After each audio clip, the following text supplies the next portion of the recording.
Spain நாட்டிற்கும் அமெரிக்க நாட்டிற்கும் யுத்தம் நடந்து கொண்டிருந்த காலம் அது. அப்பொழுது கியூபா நாட்டில் உள்ள செஞ்சிலுவை சங்கத்தின் சேவைகளை கண்காணிக்கும் பொறுப்பை திருமதி கிளாரா பார்ட்டன் என்பவர் வகித்து வந்தார்.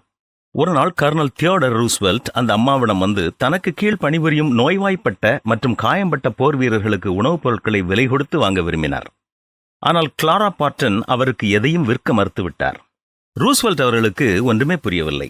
தன்னுடைய சொந்த பணத்தை கொடுத்தே உணவுப் பொருட்களை வாங்க ஆயத்தமாக இருந்தும் கிளாரா பார்ட்டன் ஏன் கொடுக்க மறுக்கிறார் என்று புரியாமல் அங்கே சற்று நேரம் தயங்கி நின்றார்.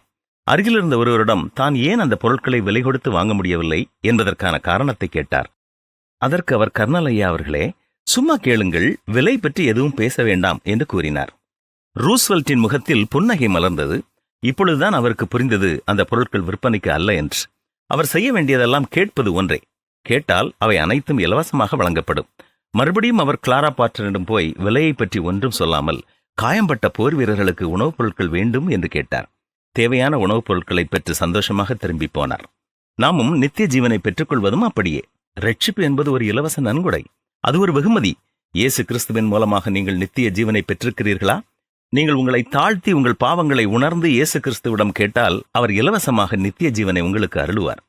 தேவனுடைய கிருபை வரமோ நம்முடைய கர்த்தராகிய இயேசு கிறிஸ்துவினால் உண்டான நித்திய ஜீவன் என்றுதான் வேதமும் நமக்கு தெள்ளத் தெளிவாக கூறுகிறது. என்ன, கடைபிடிப்போமா?